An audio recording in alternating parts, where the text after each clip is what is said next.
Hello, MouseHunt, and welcome to Feedback Friday for May 12th, 2023. My name's Dave. Hello to everybody in the chat. How's everybody doing today? Hope everybody's well.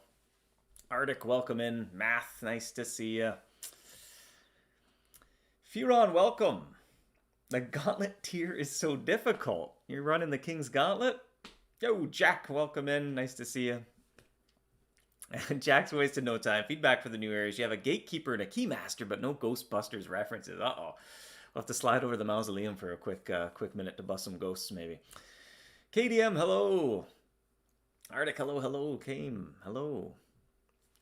YX asking very topical questions, such as what did you have for breakfast? Well, not much, to be honest. I do hear it's the most important meal of the day. Maybe we should correct that. Voltide, hello. Welcome to you. You're smashing some super breed if you've been using some magic essence, I take it. Lady Nutsy, good morning. Eric, hello. Jason. Christopher, different vines take you to different levels depending on the fertilizer. Yes, indeed.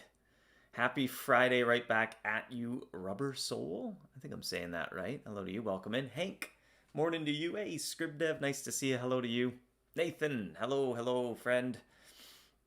Ectoplasmatic goo, hello. Well, we're sneaking, or maybe sneaking in some Ghostbusters right there. Voltide, hello to you. Alex, you thought the April 28th stream? Yep, all right, Alex, I'm busted.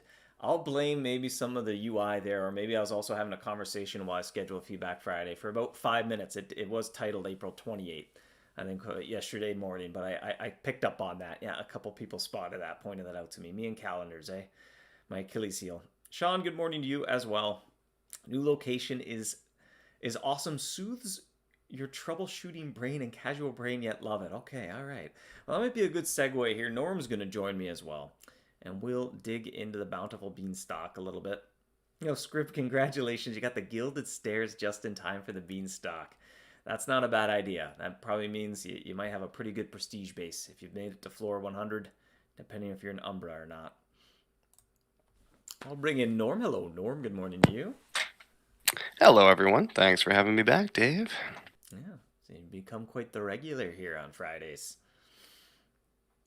I can dig it. Yeah, but hey, no surprises. Your thought? It's a little early. It's only been, 4 days, but get everyone's initial impressions so far. Maybe even just see what hunters are liking. What's your favorite part? Is there any little friction points you've been feeling early on? Even just kind of early strategy talk and that sort of thing. Someone says I'm a little loud. You need to maybe turn me down a bit. I don't know. Overcompensated. I turned you up too high. All right. Nudge you down there, Nora. There we go. How's that?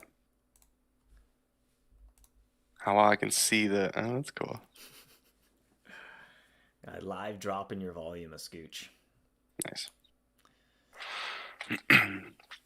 Swift says the Bountiful Beanstalk should be called the Castle in the Clouds, given how little time you spend on the actual beanstalk. Well, it plays a critical role in getting to that castle, though. Yeah, there can be no castle without the beanstalk, so, yeah. A whole lot of fertilizer being utilized to bend that beanstalk to your will, at least. Mm-hmm. Scrib, of course it was an Umbra. You got a powerhouse of a prestige base now. Congratulations. You'll be able to put that to good use at the beanstalk. There's a few tricky mice. There's a few tricky mouse. A mouse or two. Oh, yeah. I was just saying I just missed my first sultry saxophone, so I was quite upset about that. I was really looking forward to getting that silhouette, and I missed him on the first try with an ultimate snowball charm, no less, but alas. Those first few catches, too. I was kind of micromanaging a little bit. Even the first time I got up to Vinius, I was like, I'm going to arm a little bit of a better charm. I can't wait to get into the castle here. Just turn Dave up. I'm full blast there, so I'll even nudge Norm down a little bit. I'll have to take a screenshot of the exact sound settings one of these days. Thomas says, turn it down a bit more, please. The smooth, sultry voice of Norm was just coming in too booming, I guess. It's too much. It's just too much. You're saying you sound like a giant in the castle there. It's just booming. Sri, raise your noise. Well, hey, that's appropriate, I guess. We'll talk about raising and lowering some noise levels here. Yeah, it was all intentional. This was our opening bit, Yeah. I don't think we should quit our day jobs if that's our comment. Alex saying the worst part is when you have a standard room into another standard room, into a standard room, and there's nothing you can do about it. Any thoughts on adding a shuffler like item? So, it's interesting you bring that up. That's definitely been a topic we've noticed as well, and actually something that came up while we are designing the area. So, maybe you can elaborate a little bit, Norm, too, because I think we tried a version that had something like that. Yeah, actually, as a matter of fact, the first version had that. So originally, one of the very early designs, we had the feathers had a different purpose. There were no harp strings at this point. The feathers were meant to fly you to the next room, and you would consume as many feathers as you were steps away. So in a full room, you'd use 20 feathers, and you'd immediately get, yeah, there's the interface there, and you'd immediately get to the next room. Or if you're halfway through, you use 10, etc. But what we found was that it really wasn't very fun at all, because now the noise mechanic did nothing. It made no sense, and it would the whole gameplay mechanic was just go in with a bunch of feathers and just keep clicking a button until you get the room you want, and then go out, and that's that. And yeah, it just wasn't really very fun, because it was always the same thing, So if your goal is, okay, well, I want to get an ultimate mystery room, for example, well, you just click the button until you get that room, and then you go out. There's no interesting decision making. There's no strategy to employ. There's no like dealing with the situation that's presented to you. It was just sort of like click, click, click, go, click, click, click, go. So then we came up with the idea of the harp strings, which also fits much better thematically as well, because in the story there is a harp, and it wakes the giant or puts it to sleep. And that sort of felt a lot better, where now you couldn't skip hunts, but you could still manipulate your situation based on what's going on, right? If the next room is better than the current one, I have a way of like elongating my stay. Or if the room I'm currently in is better, I have a way of getting out a little bit quicker, So yeah, so we did try that. That was the original design, and honestly, it just was not fun.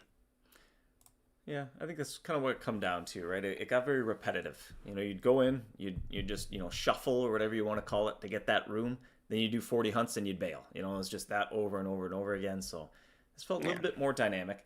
That's it. Can kind of understand at the same time, right? Like that kind of feeling of you go in, it's like, ooh, okay, like part of it is you got to zoom out a little bit and see it as I'm doing a whole dungeon run, not just one room. And kind of how do I weather the storm to get to the more lucrative rooms. But I can certainly understand, especially if you get back to back low tier rooms, it's a little bit of a slog. So there's a few things we're kind of percolating in the back of our mind, but we don't want to get ahead of ourselves too much. Give it a little bit more time, see how everyone settles in. Actually, I think Karen in the chat pointed out something was it's a little bit of a slog because I don't have enough harp strings yet to just at least end the run or do something. Hmm. And so I think that's a portion of it as well. You need a little time to build yourself up, get a good amount of supplies, get a few more tools into the toolbox. But it's something we're keeping an eye on. We have a few ideas of maybe just very small, maybe little power ups, something like that. They'd be very limited in how you'd be able to use them. Might change as well as kind of things progress. You get access to the key, right? One way to make sure you never see a standard room is to use a key. You'll never see a standard room when you do that run, but it might take a little bit of time for those to start flowing a little bit. So it's something we're keeping an eye on. Yeah, no, it's an important thing to note that like your experience will change over time, right? Like in the beginning, everybody's kind of in the same boat, that we're all just sort of scrounging for resources. And yeah, I had the same experience yesterday. I was in the dungeon. I had two standard rooms in a row, and it was like, oh, okay, here's 40 hunts where, I'm just trying to get through. But as you continue to play the area and you start amassing resources, and you, depending on how you play, you can do that in very efficient ways and get those numbers up really, really high, so that maybe a week or two from now you might be assessing things in a very different way. When you've Yeah. got 4 or 5 digits worth of harp strings, suddenly the game changes a bit, and it evolves over time depending on how you play it. So it's something to keep in mind. Yeah, certainly. And well, again, want to give it a little bit of time. Like I said, it's something we're keeping our eye on, but it's natural too. I feel like when a new area comes out, there's MouseHunt's a game of patience, but there's something about the novelty of it being new. There's a little less patience because you can't wait to experience it all as quickly as you can. So just want to kind of see how the sentiments change over time. In some ways, some of those lower tier rooms, you'll have a few more tools to try to deal with them when they show up, but also you might start to look at it as a nice little relaxing moment where it's like, okay, you know what? I can just hunt this out nice and nice and chill. There's not much I need to do right now. It's like a nice low point in the action before you return to a high point, and sometimes you need that in the grand scheme of things. If you're always kind of like super focused at all times, it'll be interesting to see if it becomes a nice period of rest, if you will. Whereas, okay, I don't need to bust out a big charm. I don't need to check back as often. I can just wait for this room to run its course, be back on the beanstalk, and take a breath that way. Yeah. Yeah, actually, that's what happened to me yesterday when I had the two standard rooms back to back. It was just like, well, it's getting late in the day anyway. At least I know I don't have to think about it, before I go to bed or whatever. I don't have to worry about waking up and missing my opportunity. I know I'm good. I have 40 hunts where I can just sort of like be passive for a bit, and then I'll come back and then see where I'm at that point. Even Voltide saying like the 40 hunts feels a little long, and something we're going to keep an eye on. Like I said, I wonder if that sentiment might change as the weeks go by and you settle in, you get a little bit more used to the area. I find, at least for me, my patience level grows a little bit the longer I stand in an area. I start setting more long-term goals, and so it's natural. It's like, well, today I'm making a little progress because over the next 3 weeks I want to make a big chunk of progress, and so you start to think bigger picture. But like I said, we're going to keep an eye on it, and if that sentiment remains, we got a few ideas or a few things we might experiment with. Yeah, I mean, one thing, actually, even related to the the mock-up we're looking at right now, or the early front end, was that originally we had 15 hunts per room, and yeah, if you look at the image there, you'll see there's 15 pips, and we found it was just a little bit too quick. It was just too tight of a mechanic that like every 3 hours you got to make sure you come back and check your situation. Where 4 just sort of took the edge off a little bit. 4 hours. Um, Yeah. Fleming makes a good point. I don't think it's designed for us to finish in 1 week, is it? yeah, yeah. Definitely not. I mean, MouseHunt, like I said, there's so much of the game is a little bit of patience, but there's also a balance to strike there. Make sure you have kind of agency over what's going to happen. What else do I think? Yeah, and I share your sentiment there, Fleming, as well, about the diminutive detainee. It's very, very sad. It's very, very sad. Very sad mouse. Yeah, some of She the can just characters walk right through the turned door. out amazing. I like Yeah. the consistency and kind of how they all feel like a nice little set when you go to the floors, and just brand new faces start showing up in your journal when you go to a different floor. Even from the widget, you kind of remember what floor you're on at a glance. Everything's color coded, so it's just they did a fantastic job not only with the aesthetics of all the characters and the whimsical nature of them, but even the functionality of them. They're very functional characters. Yeah, it's amazing actually how consistent a lot of them stayed to their original designs. Yeah. Careless Convict ended up becoming something else, but otherwise the other ones there look very similar to their final assets. It's like smug smuggler. Yeah. What else would he be? I guess he's smug. He's a smuggler, right? Rashawn thinking the mice might have higher points considering you can't spam Disguise Mythweaver, eh? But I thought the area won't be point rich like the final draft Dervy mice, at least to a level. It might be a case of having to build yourself up so you can go to the Great Hall a little bit more often. So it's still early days, kind of on the low tier of the castle, would you say, Norm? Oh yeah, and well, in fact, like over time, you will get more points on average per hunt than you did in the first the previous 3 folklore forest areas. Because yeah, the table of contents, you get tons and tons of points all at once, but it takes so long to it takes time to build up the cheese to like access that stage. Whereas like after playing this area for maybe a couple of months or whatever, if you compared that to a couple of months in the folklore forest, point per hunt, it will be higher, and that was intentional. Yeah. So We found the it's same a with viceroy level of points. with the golden eggs as well. Kind of you build momentum. At first they're coming in a little bit slow, and then they get a little bit better as you kind of build your momentum up. Mm-hmm. Yeah, Arctic 40 hunts means only 2 room a day, and it'll always be a little subjective, I guess. Kind of what's the nice pace there between active and inactive, or active and passive. And one thing I think too we want to keep an eye on as hunters get a little bit further into it. There's some active elements, right, where you have to kind of come back and check at a moment's notice. So in some ways, I think that's what helped the decision to make the rooms a little bit longer, to give a little bit of breathing room, a little bit more anticipation, so you can kind of predict when those moments are going to occur.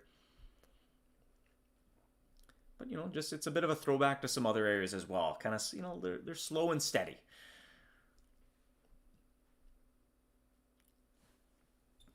Adanish suggesting kind of like a periscope, like you have in the Sunken City, to see a little further ahead. Eh, that's kind of Mm, interesting to think about how that might change things. yeah, and then there was at one point I remember there was talk about something like that. Um, and it became sort of a question of, well, how far ahead is far enough, or not too, Yeah. or or too far, that sort of thing, and it gets a bit subjective, right? Whereas at least now it's a little bit clearer. Like you have two pieces, important pieces of information: the room you're in and the next room, and that's what you base your decision off of. Yeah, and I You think know, it overall really plays into what makes it feel unique, as opposed to other areas where there might be phases you're working through. And this kind of goes back to that idea of like a shuffler's cube of some sort. Is that unique nature of it's not so much the room you're in. Obviously, that's very important, but it's managing your noise level and see, like, well, when do I kind of make noise? When do I want to bring it down? And there's a little bit of a risk involved to it. And the idea that you have to manage this noise over the course of many rooms rather than just one room, I think that's what really gives it its unique feel and makes it just like no other area in the game. And so being able to see too far ahead would kind of take away from that a little bit, where it's a little more deterministic, and you don't kind of have those. When we're playtesting, we call them good problems to solve. I'd show up and I'd be maybe in a standard room, and the next one's extreme. I'm like, okay, good. I'm gonna finish in the next room, and then I get to the extreme room, and there's another extreme one after that, or there's an ultimate after that. I'm like, oh, what do I do now? And it was actually those fun moments of decision making that made it just feel so different. Is a I thought anyway. It turned out like a nice balance of things being predictable, and yet you got to kind of wait to see what happens next to plan your next move. Kind of felt like you're playing poker, right? Or it's like Texas Hold'em, and the cards come out, and all of a sudden you change your strategy based on what the cards are.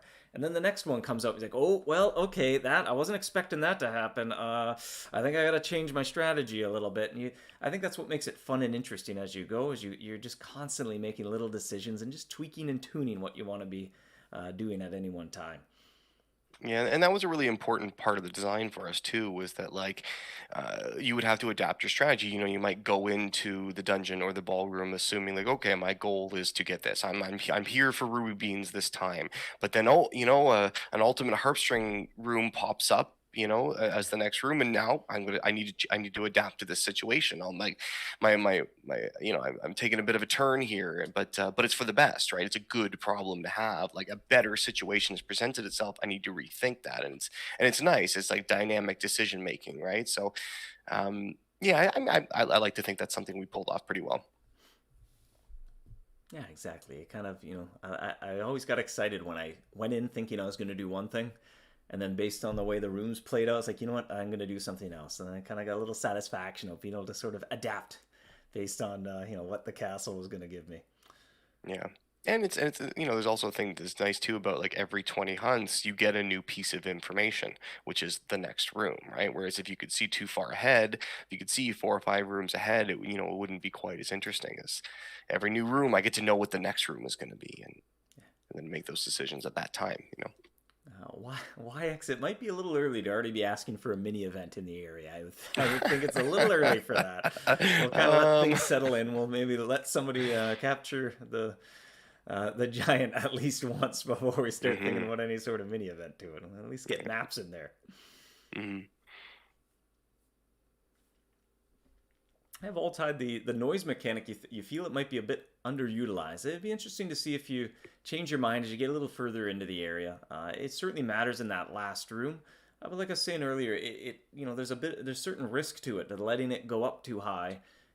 And kind of like what Norm was saying, every 20 hunts you get a new piece of information, and when you get that next piece of information, you might have a little bit of regret of what you did, and can I overcome that now? Can I adapt and keep moving forward? So I think that might change as you just get a little bit further into the area. Yeah, Sean, we need a magic mirror to see the future, eh? hmm. Yeah, especially when you get to the Great Hall, then things change quite a bit, or your play style might change quite a bit depending on the situations that are presented to you, and you can suddenly you'll be glad that you have lots of resources, and you can manipulate the noise meter in the way that you can, because it'll afford new opportunities. And Yeah. Yeah, Karen can see the strategy once you have a lot of harp strings, but a little bit of angst over getting early traction. That might be a good way to phrase it. That early traction, right? There's always it's a little extra challenging until you get set up. It's kind of like arriving to a new location and you're hunting the mice and you don't quite have that trap upgrade yet. So you're missing a few more mice and you got to get that traction. Then you make a few upgrades, you get a little bit better, and then things kind of change once you get those upgrades in place. Yeah.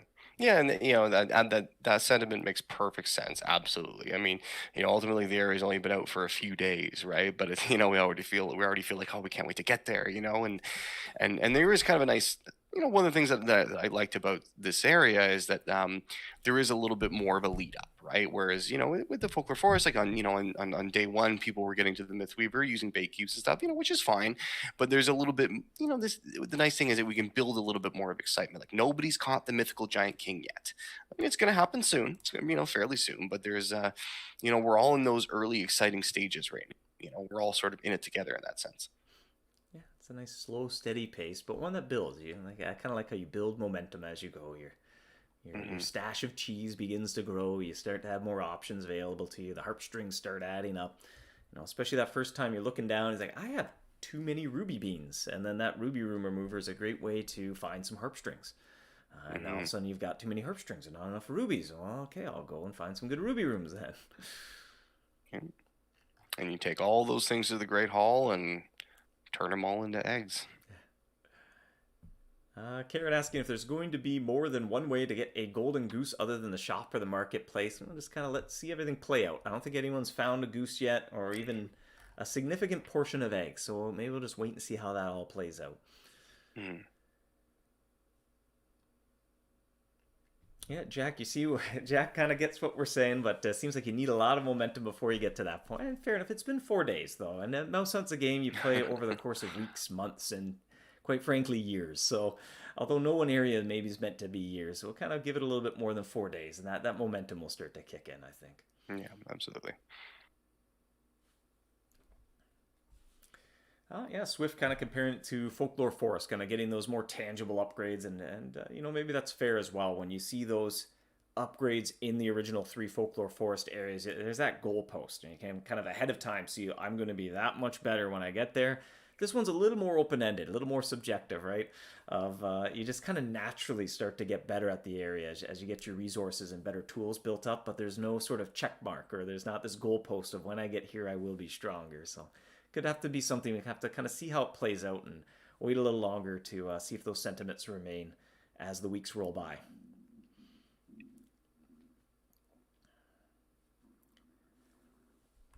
Star asking if there's any chance of Beanster being added to the daily cheese pool from the King's Calibrator. Probably eventually, maybe, but certainly not anytime soon, I would imagine. I think eventually, maybe. I'll copyright that term off you. Yeah, I like there that. you go. That's better than soon. It's just eventually, maybe. That's the opposite of Yeah, soon. Yeah.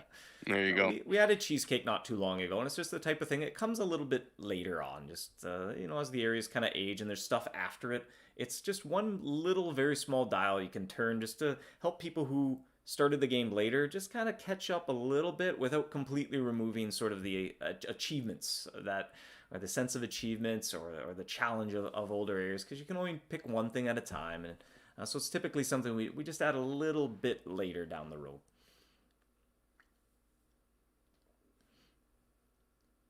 Now I see someone mentioning, and I saw someone mention it before about, some sort of way to take two steps at once.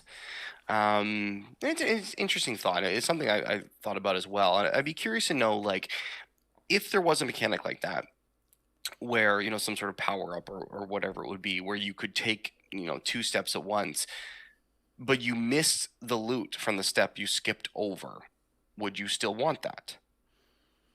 And also therefore the noise as well, perhaps, right? So I can go through the room in 10 hunts, but those 10 hunts that I jumped over, I don't get anything for them. Would that be a fair trade-off? Is that something that's interesting? I'd be curious to know what people think. Yeah, there's always the risk it gets a little bit complicated when there's too many kind of levers you can pull on. Yeah, because that would also mean now the rooms are down to a 2 hour appointment instead of a 4 hour, right? So you'd have to come back much quicker and make your decisions. You could see it getting a bit much. Yeah, get a little hairy too how it affects fertilizer, right? Now you're kind of choosing Mm, between the loot you get in the room you're in versus the fertilizer you're going to get when you exit. So it kind of has a big yeah. impact on how quickly you get fertilizer as well. Yeah, that's true. Although I would, I guess too, if you were missing the loot and the noise from those skipped steps, then you wouldn't actually be getting closer to Yeah, the fertilizer necessarily. yeah, the noise, if that didn't affect the noise, yeah. As long as you can kind of Yeah. wrap your head around everything that's going on all at once. Hmm. Yeah. Yeah, it's a lot. I mean, that would be like a sort of a whole new facet to the mechanic, right? So that might, well, it's an interesting thing to think about anyway.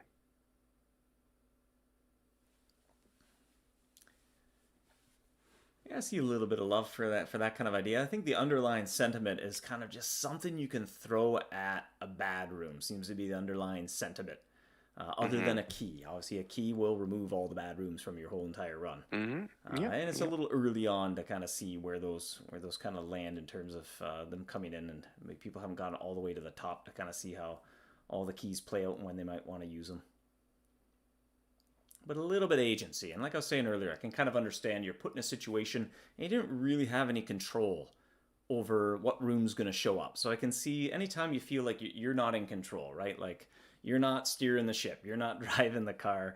It can be, and the car is going somewhere you don't want it to go. He's like, well, no, I want to. Let me touch the wheel. I want to steer the car, please. So that's it's kind of natural. So it's something like I said, we're kind of in the back of our minds. A couple little ideas to give a little bit of agency over there without making it the case of where you go in, you just click a button until you find the right room, 40 hunts and you're out. And then it's almost as though the castle should just be one room at that point. Because when you go in, the first room will just be always the one you end in. Kind of defeats the whole point of all the noise and everything. Hmm.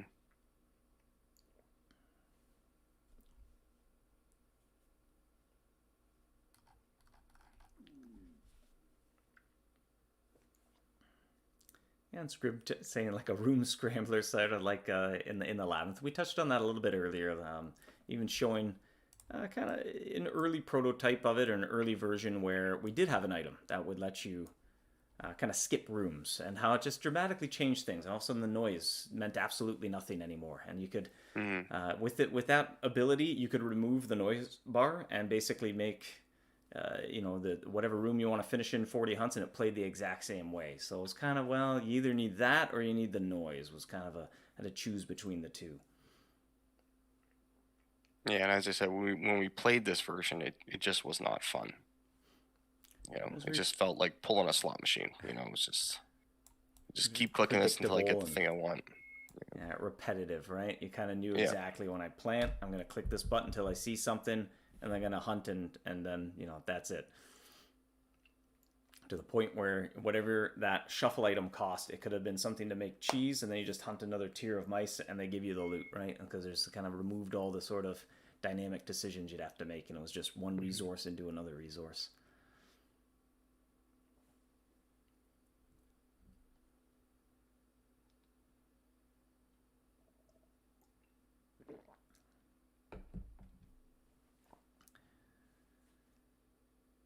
Yeah, Muzion, two standard rooms in a row followed by super. There goes a whole day of hunting with little loot. Yeah, that's fair enough. And then something we're kicking around with whether should kind of prevent two standard rooms back to back because it's actually pretty uncommon for that to happen.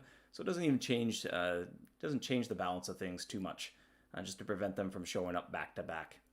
Because that's actually pretty rare. I think that's almost more rare than finding an ultimate room is finding two back to back standard rooms. Yeah, in the dungeon at least for sure. Yeah. Yeah.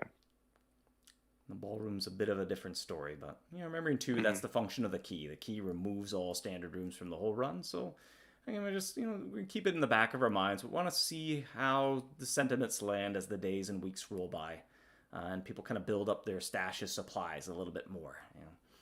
And it's a little bit more established. Hmm.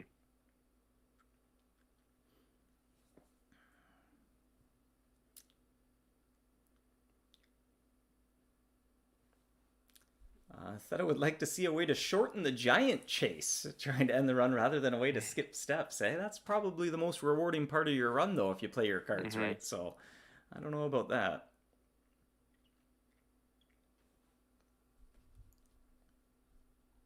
Volatile had four standard runs rooms in a row on their current dungeon run. That's Wow, a long shot for that to happen. that I'd is a say. long shot. Yeah. Hmm. Ted asking a side question to the folklore forester. Any updates to upgrade the grub clams drops in the prologue pond? Everything can be upgraded except for those. No, To that's jog not my true. memory here, but No, no, that's I think the that's very first upgrade in the pond upgrades the grubs, and then the second upgrade upgrades the clams. Yeah, those are the first two upgrades. I was pretty sure. Let's go fly on over to the pond here. Take a look at what upgrades await us. Mm-hmm. Yep, the grubs are the first one. Clams are the second. All right. Mm-hmm. We're testing our trivia knowledge here. You get a Larry Link, Norm. You're right. Hey, I better know. I put it together. Hello is a little confused about why the noise would go up during the giant chase phase. I mean, fair enough. It doesn't really have any impact, but Yeah, to be perfectly honest, it's just there because it's fun to watch numbers go up, and that's really it. I Yeah, see. yeah. Like it doesn't have any functional change. It's just sometimes it's fun to see how high that number can go by the end. Yeah. And it's consistent, right? Loot generates noise, and even if the giant's chasing you, I'm just picturing it's like running through that China shop and just things are falling off the shelves, smashing, banging, just crashing into symbols, just trying to Mhm. run away as fast as you can and just making a complete ruckus while you're doing it.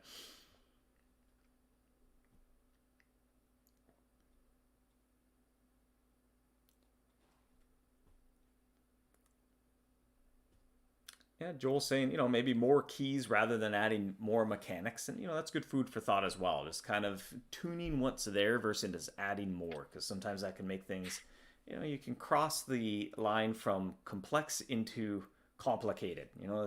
Complexity is good, but something being complicated is bad. That's a negative word. Complex is a good word. So sometimes you can Mhm. cross that line if you start to get too many moving parts. And this is an area certainly that already has a few moving parts going on. Yeah, for sure. And yeah. We do have that mechanic. So, just yeah, it might be about, seeing how the availability of the keys turn out, or maybe that's, something to consider as a treasure chest reward, that could Yeah, make them slightly more plentiful. leave a little space to tune things up. It's a little easier to add more of something than remove something. So Mhm. yeah, Rye asking the same about the noise going up during the giant chase, just because it's fun. Mhm. Just because it's fun. I know Jacob had a little bit of fun. He was trying to see just how high of a number he could make by the end of a run. Trying to time Yeah. it out perfectly as a little like side achievement. Mhm.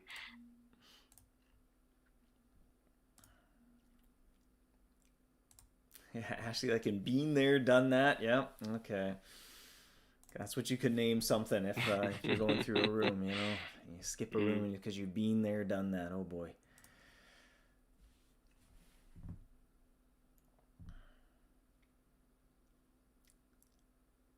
Yeah, you think Giant Keys 8 a good enough solution for bathrooms? Have to give it a little bit of time to kind of see how everything plays out there. And even Rashawn asking for drop rates, probably a little soon for that. Kind of leave some things in to be surprises.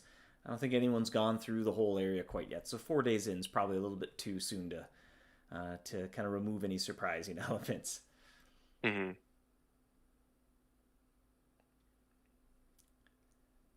Potato saying at some point, fail to attract gave no noise. It was actually when your cheese turns stale. That is technically a different outcome than when you fail to attract, and that wasn't doing anything. So that was unintended, but it didn't Yeah. really.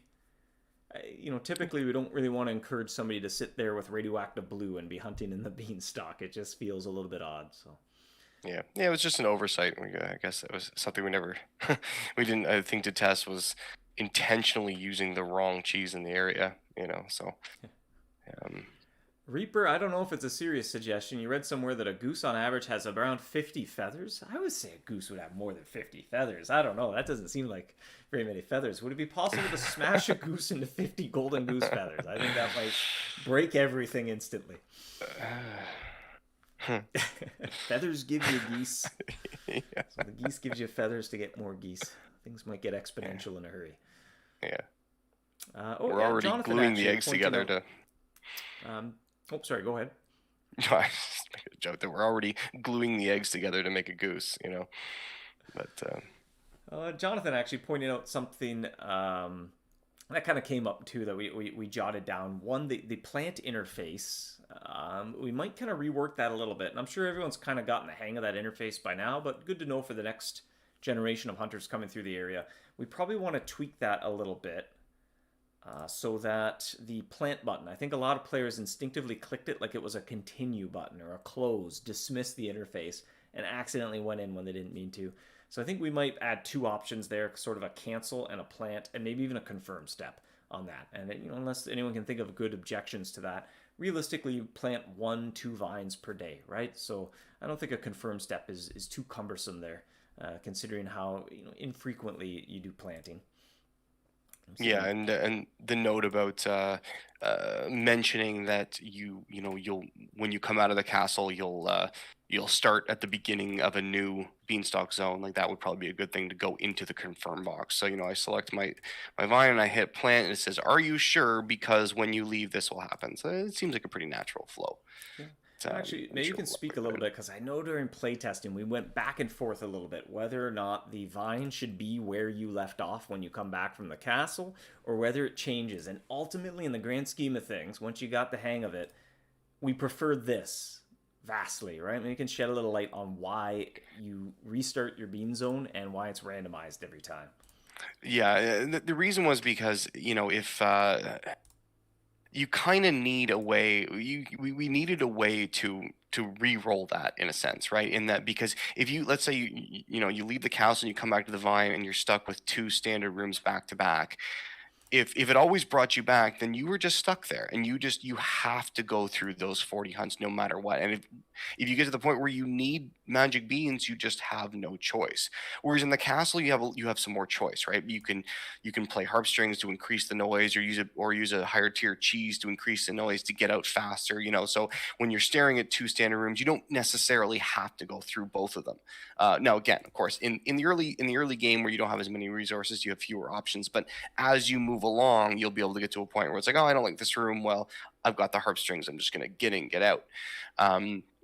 So without that reroll mechanic for the vine, you would just be stuck there. You'd just be staring at two standard vines with absolutely nothing you could do, or pardon me, beanstalk zones Yeah. with nothing you could do. So it seemed like a good way of, like, it's also a nice indication of, if I am hunting along the beanstalk and I'm gathering my beans, preparing for my castle run, and okay, I'm hitting extreme, ahead in Alton, I want to hunt those through, get lots of beans, and then a standard or a super pops up. Well, that's a great indication that now it's time to jump into the castle.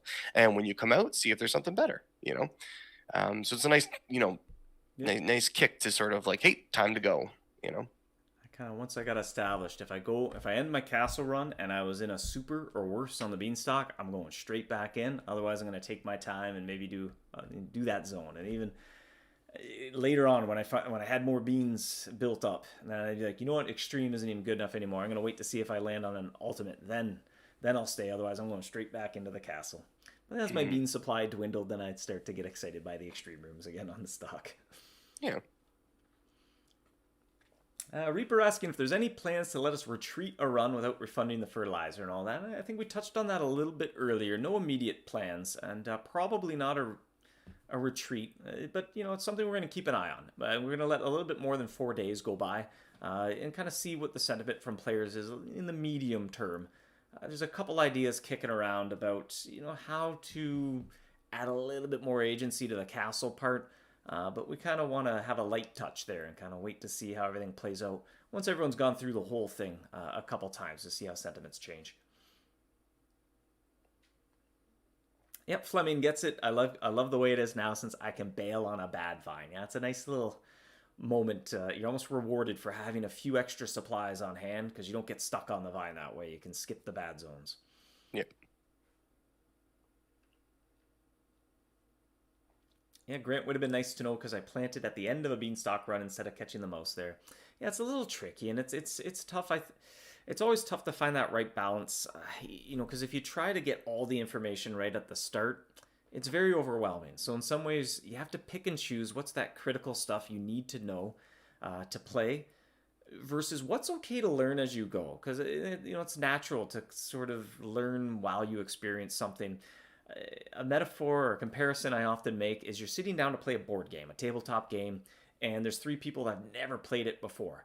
And if you've ever been in this situation, I've experienced it both ways. There's the one, all right, let's just dive in and let's just play for like 15 minutes and then we'll start over. But, let's just learn it as you go, versus sitting down and somebody spends 45 minutes meticulously explaining every single rule of this board game, and by the end of it I'm like, wait, what did you say? You're half asleep, right? So you need enough to get started, but then naturally I think it just works better if there's some things you pick up along the way. And fortunately, in the grand scheme of things, hopefully it's not a big impact to miss one zone or one room when it's an area you're going to spend weeks or months kind of exploring. It's just one room amongst thousands that way. Yeah, Rubber Soul also liking that the Beanstalk's zones change when you come back, so it's good to see people already picking up on that in the early days.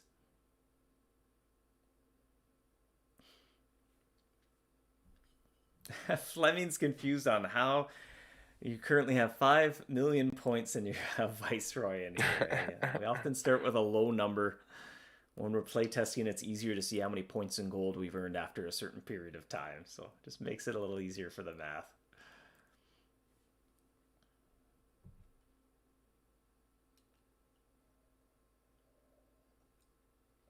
Speed Artist already asking about what comes next.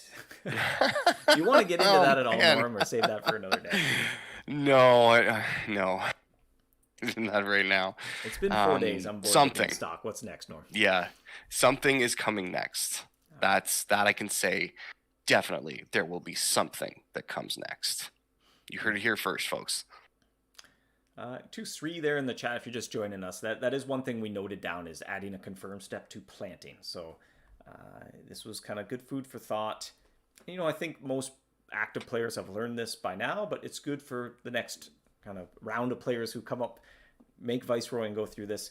I think a lot of players just, at a glance, this almost looks like a confirm or like a continue button, a dismiss, right? Almost, no, maybe clicking this is what plants the vine, right? Versus this button down here. So we are going to make two options here, like a cancel and a plant now, a strong call to action, and then make a confirmation pop up.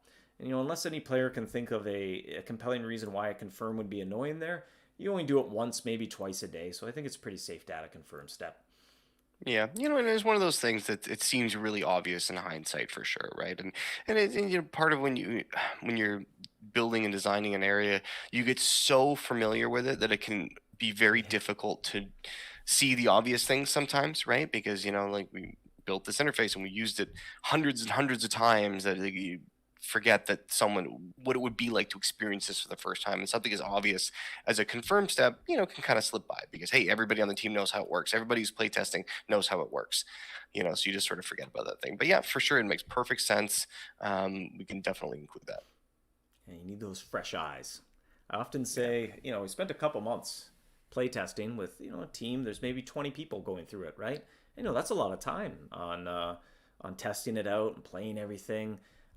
But even 20 people for 2 months, that's many hours of playtesting. But within the first day, right, 50,000 mouse hunters playing through it, you almost in the first day get more playtesting hours logged, just like that, right? Just because of the sheer quantity of people going through it. So, it's just natural. We try our best. But that's who we just anticipate, is like we're going to get a lot more feedback once tens of thousands of people go through it rather than dozens. And so, we just keep our ear to the ground and try to react to the important things as quick as we can. Mm-hmm. Lewis is making lots of gold selling beans. You're not a hunter anymore. You become a farmer. And that was definitely something I wondered if that would become an occupation for people, and I thought it's kind of fun, you just, because the beanstalk is very passive, you can just sort of sit on just ride the beanstalk zones and just farm your beans, sell it on the marketplace. It's an honest way to make a living. It's honest work, eh? Yeah, absolutely. Farming the beanstalk. No, that's nice. An element that the marketplace adds to a few locations, right? There's a little bit of agency on kind of how you want to play things out, and it enables too. Gold is a resource, and I feel like because it's there from day one, it's easy to forget that gold is there and it is a resource, just like beans and everything else, harp strings, eggs. But it's just a resource throughout the whole game that can help you do things. And so, some people might be selling the beans to make gold to put to use in other ways. Some people have gold and they want to buy beans to then put that towards other goals. And so,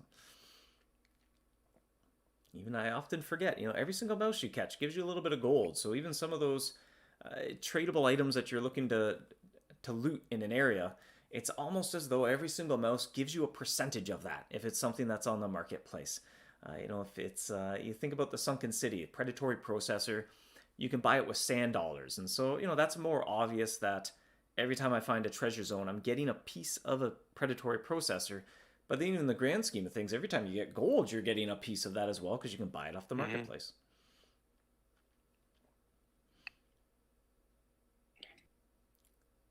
Yeah, and Sri, referring to the progress loss on the beanstalk when you plant in the middle of a zone. Yeah, fair enough. That's what we are speaking to earlier. It's a bit subjective of trying to decide, well, what's really important information versus what's okay to kind of learn as you go a little bit. It's like you're playing Mario, and the first time you come up to a turtle and you run into it and you lose a life and you got to start over.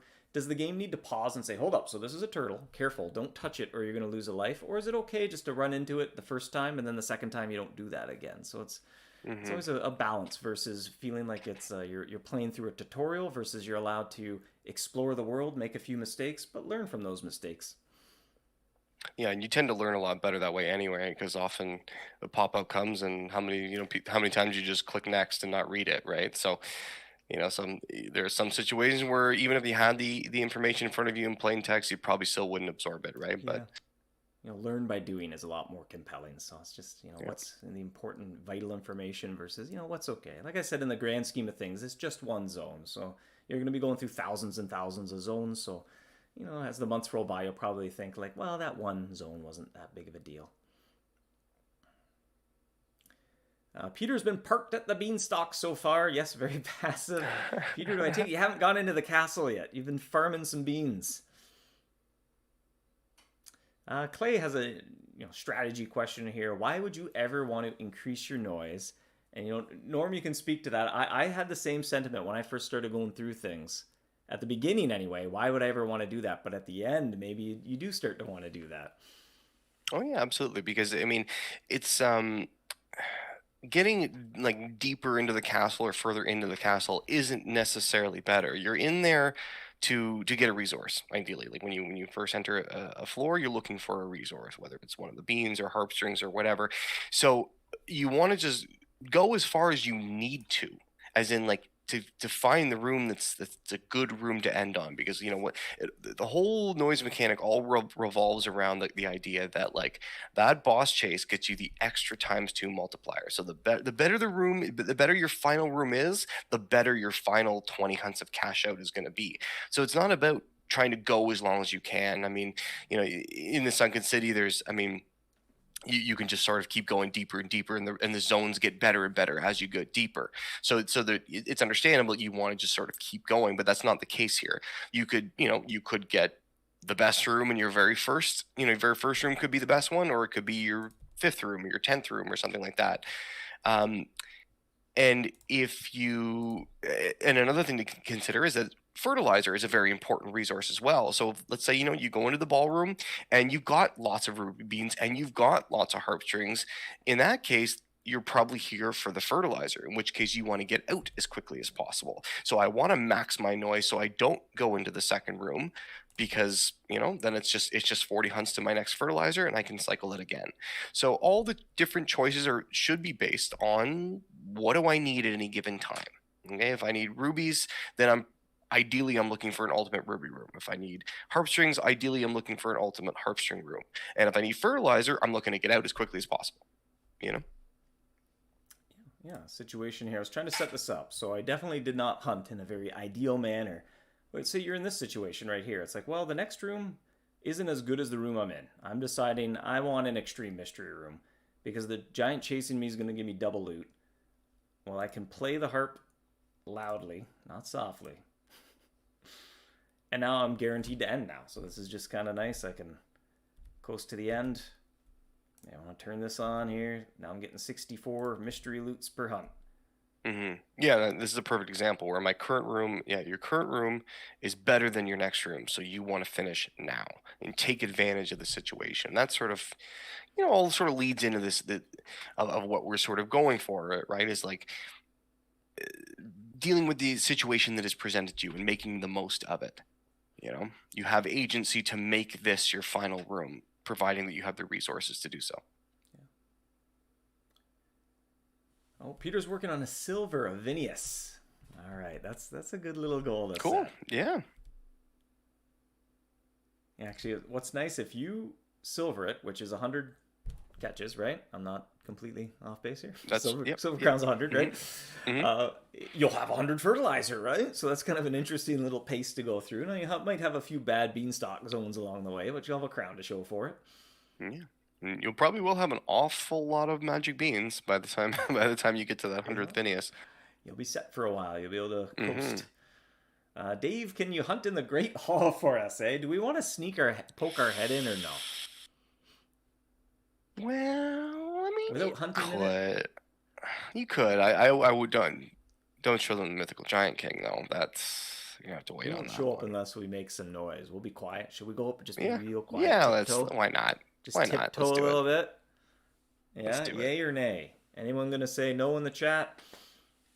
And you know what? You might as well use your 2 embellishments. You've got them. You're right. You're not gonna go in there without those 2. Yeah. There we go. Nathan asking any thoughts on questioning if Prestige base is even worth attempting as new bases release, eh? Well, the new Ruby base is about a Prestige 10, right? Or 11? It's like 10.5. Yeah. It's 1 luck more than a 10. So, we're doing a little bit of playtesting, and actually someone was asking earlier why the adventure requirement there is, and it's getting into that tier where we wanted it to not just be a gold and resource cost, but a time commitment as well. And we were playing through Valor Rift as well, and even with if you go in without a good charm, without a good existing prestige base, and you just do a run. We were doing runs with no charms, no champions fire, barely trying, and we'd get to like prestige 10 or 11. So, basically you could go into the Valor Rift, but you still have to spend some time to get all your upgrades built to be able to go that high. And so this adventure, that's a similar. There's a time commitment if you want to go this route to get roughly that tier of base, or you could go to the Valor Rift and there's a time commitment to get all your upgrades built, so you can roughly get that tier of base built. So that way they're kind of comparable to one another. The other thing too is that this Ruby base will help you with that. I mean, when I first entered the Valor Rift, I already had the jewel base from the floating islands, and that was really, really helpful for the first while. Like I used that base exclusively until my prestige base surpassed it.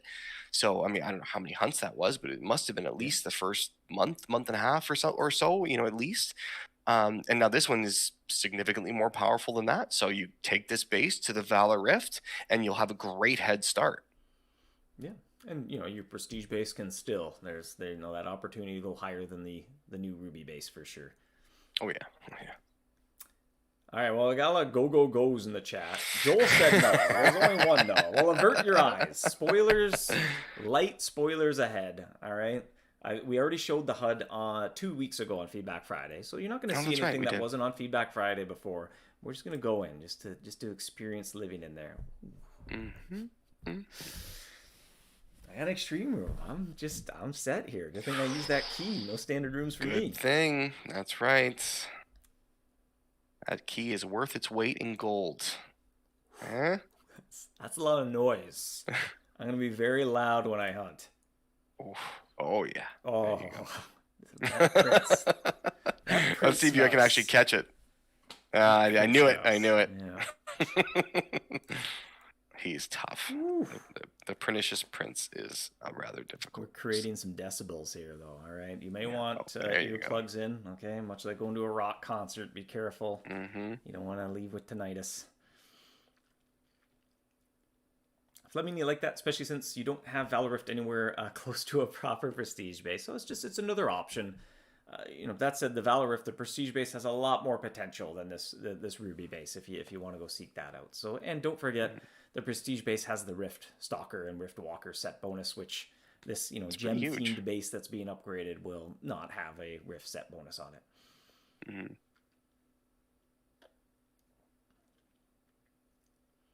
Some people asking about what are the odds of all the different rooms. Might kind of leave that for a little bit. It might be a fun stat to share, but maybe not 4 days into it.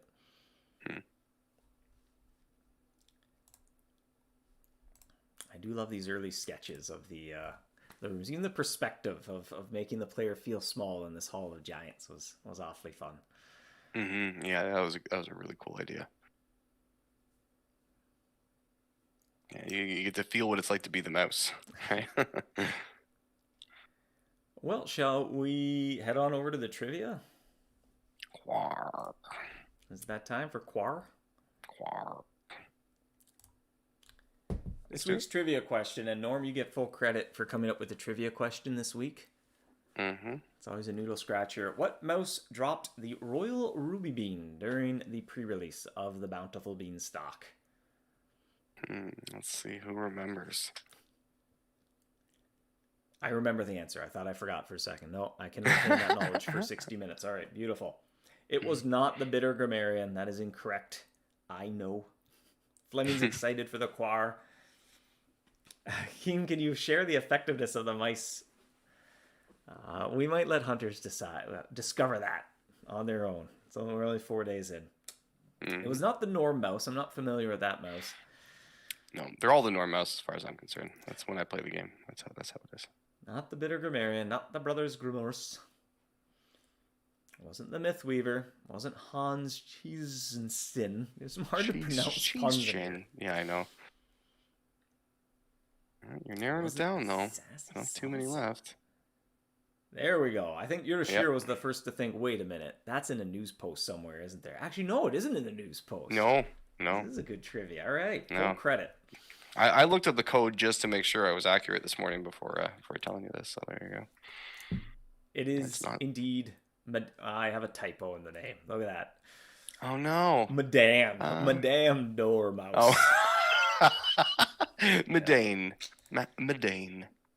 It's just I gotta have a typo. It just has to happen. Yeah. We'll correct the typo. All right.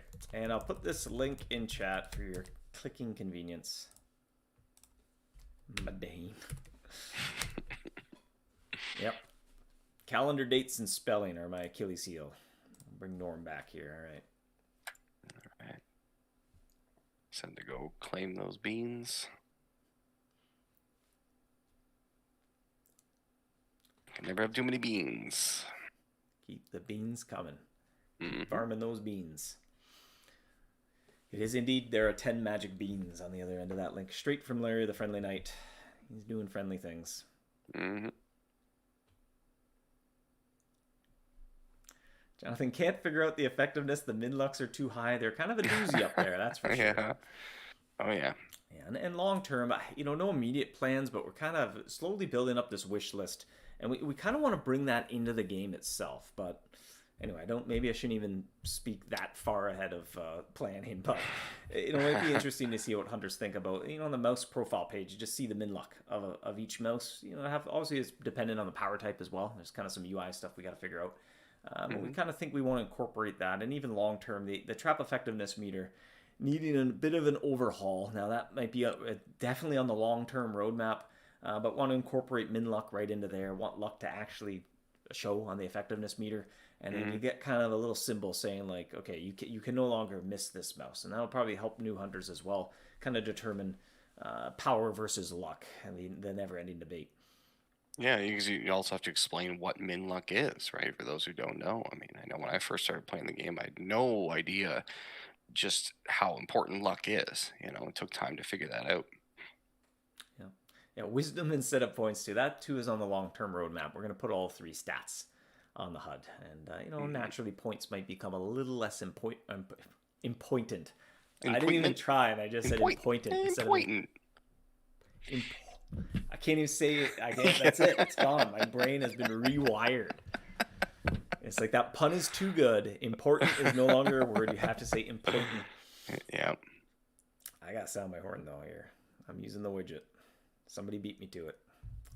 Oh, yes, I haven't sound my. That's the nice thing about being, brand new area. There's a lot of friends. It's kind of like it feels like I'm in an event here.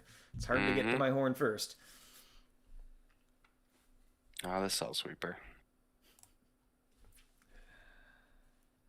I like the cell sweeper. That was a fun mouse. I laughed pretty hard the first time I saw that art. Wonder, am I close to the chase? Where am I at here? Sorry, Norm, you're blanking out while I check my mouse on progress here. That's okay. That's okay. I just went and checked mine too. Got 6 Oh. hunts left. Then the chase is on. All right, well, it's we're creeping up here on the hour mark. Anything else you want to add before we wrap up? No, I don't think so. It's been wonderful, just watching people experience the area and, the theory crafting. Never get enough of that. And yeah, just watching people interact and experience things and it's wonderful. It's wonderful. This is a very unique community, that's for sure. Yeah, absolutely too. And just kind of excited to see how things continue to go over the coming days and weeks, as there's so much to explore and lots of hunting to be done still. Yeah. Yeah, I'd be curious to watch how the strategies sort of change. I know even during playtesting, I found after you catch your first giant king, things like just sort of the pacing changes a little bit, or it just tends to. There's not like there's a specific mechanism, but just you start to see the bigger picture a little bit more, and yeah, it's Karen fascinating. asking the important questions like, how much has everyone been craving beans lately? Yeah, just like after Yeah. Caloringus, for some reason, I just wanted barbecue ribs Oof. more often than I did before the geyser came out. Yeah. Hmm. Ryan, is it really necessity to turn on condensed creativity when hunting at the Bountiful Beanstalk because of the price of condensed creativity? I'm not quite sure I get what you mean by that. Is it really necessity to turn on? I mean, you can decide when you want to turn it on, whether it's worthwhile based on like your goals and your resources. I think every hunter would have a different answer to the question of when they want to use it. There's definitely some points where it's the most advantageous. If you're in an ultimate room during the chase, the loot multiplier is as high as it gets, especially with Ruby Cheese armed. Um, that's probably, if you're going to use it, if you're only going to use it during one part, that's probably the part to use it in. Yeah. So we're asking any ETA on the maps. It might be a little bit. Without making any promises, I already forget. We were kind of penciling some things around there. I already forget the date we were looking at, but we'll Yeah. probably share more later. Yeah. Yeah, we also want to like gather more feedback and even some of the things we talked about, but the confirm step and adding some of those quality of life tweaks is we want to make sure we gather some more feedback that can all be included, either with the maps or before the maps or whatever, so yeah, we're still Yeah. just, feeling things out and getting the lay of the land. It's a great opportunity as well. Get kind of very hands-on, tangible feedback from players to help influence. Well, what should the pacing and the reward of the maps be? And often, a little need or a want arises, and maps can kind of fill that a little bit. So we kind of like a little bit of time to go by, and that's why we've typically followed up with maps. And I can understand the impatience. I get the argument of like, hey, can maps be there on day one? But I think in the grand scheme of things, it's helped smooth things out a little bit to kind of go in this pacing.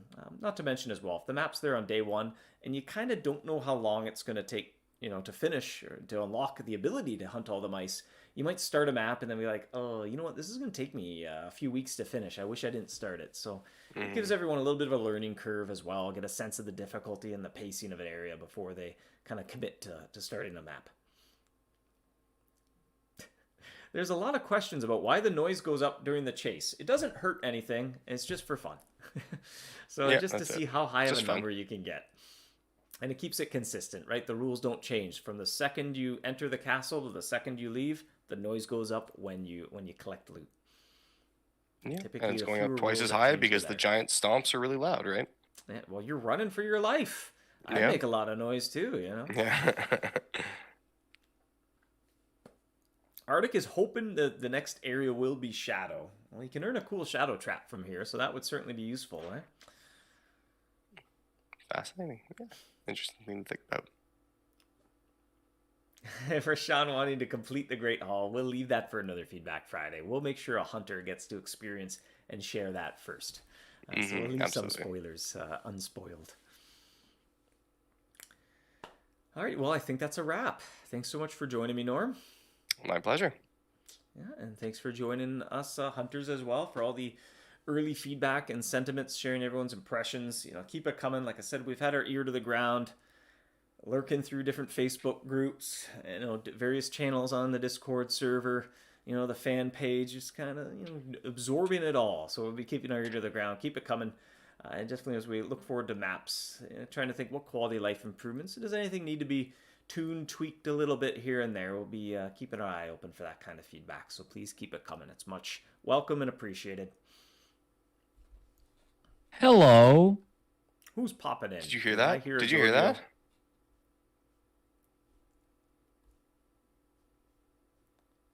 Thought I did. Hello. Hello. Hello. Oh. I swear I heard something. You're just gonna act as a soundboard? It's me, Larry. The Larry. Larry Larabold Laracious. Have we ever revealed his full name before? That's his full name. Larry Larold Larabold Laracious LaRue. That's what we're saying in my head. Oh yeah, it's like Junior. Shabadoo. Yeah. Larry, you sound a lot like Giorgio, though. That's mysterious. Spooky.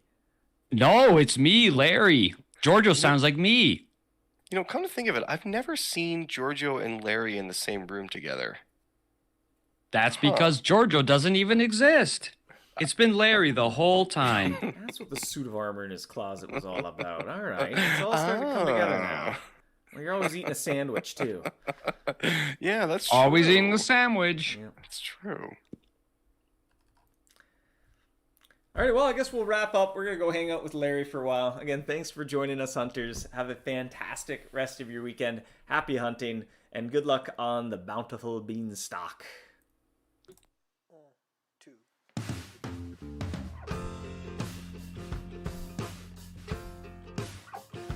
You're a trap. Don't seem to mind it. You attract me. I'm a mouse, you're a cat. I don't seem to mind it. Soft and furry. Oh, and just when I think I'm safe, snap. Turns out I'm never safe, snap. Just when you think you're safe, snap.